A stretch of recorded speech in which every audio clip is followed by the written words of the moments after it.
राधे श्याम। आज थेरेपी का छठा दिन है और दिन के बज रहे हैं 1:30।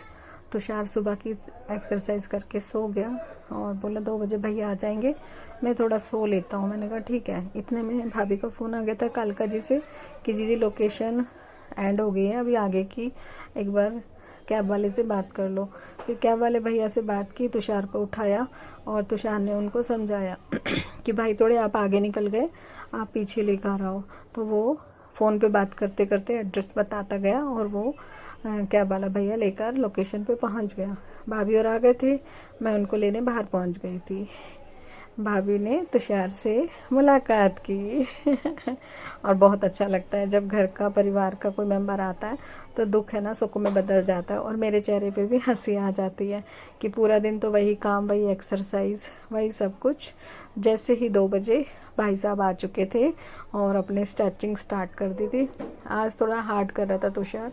भैया कह रहे थे कि कल तेरा पाँव लूज़ था, आज थोड़ा हार्ड हो गया, क्योंकि जब हम मसल्स को छोड़ देते हैं तो वो वापस से वही रूप ले लेता है।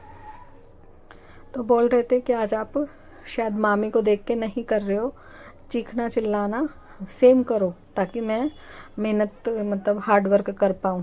तो कह रहा लगता है मामी के शर्म से नहीं चिल्ला रहा। कहता नहीं भाई, जब चिल्लाने का टाइम आएगा तो मैं चिल्ला लूँगा। फिर वो एक्सरसाइज थी कि पीछे चेयर जा रही थी बार बार। मैंने भाभी को कहा भाभी आप पकड़ो, तो भाभी ने चेयर पकड़ी और वो जब पुश कर रहे थे तो चेयर पीछे जा रही थी और तुषार को पसीना पसीना हो गया। भाभी ने काफ़ी हिम्मत दी कि बेटा नहीं, सब अच्छा होगा, तू कर सकता है। और कहते हैं ना, रे सुल्तान कर दे चढ़ाई। भाभी ने कहा तू जल्दी से जल्दी ठीक होगा और ठीक होके घर आएगा मेरे से मिलने के लिए, हिम्मत कर, सब काम अच्छे होंगे। छोटी भाभी बाहर के रूम में बैठ गए थे, उनसे दर्द नहीं देखा जा रहा था तुषार का। वो उनका मन पसीजने लगा था। बोल रहे मेरे से तो देखा नहीं जा रहा इसका चिल्लाना। तो वो बाहर बैठ गए थे रूम में, मैं और भाभी तुषार के पास थे। तो आज बैठ के स्ट्रेचिंग कराई थी और थोड़ा बैक से कराई थी।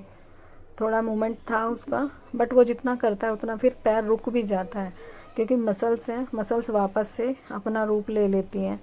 और बोल रहे थे टाइम लगेगा लेकिन हो जाएगा। फिर एक्सरा देखा आज भैया ने कि एक्सरा लास्ट की क्या मूवमेंट थी। तो बोल रहे थे अभी एक्सरा मत कराना, अब लास्ट में ही कराना, 1 महीने बाद जब जाओगे। और फिर वो वक्त आया कि हमारी भाभी ने पर्स खोल लिया हमें दक्षिणा देने के लिए मैं मना कर रही थी कि भाभी रहने दो, कहते नहीं ये तो बनता है। और कैब बुक कर दी थी, कैब आ गई थी और मैं भाभी को छोड़ने गई और दोनों संभल के बैठ गए। हमने OTP नंबर बता दिया और बाय बाय। घर पहुंच के मुझे फ़ोन करना और ध्यान से जाना। सच में हमारी कहते हैं ना पीहर की कोई ओट नहीं है, बहुत प्यार।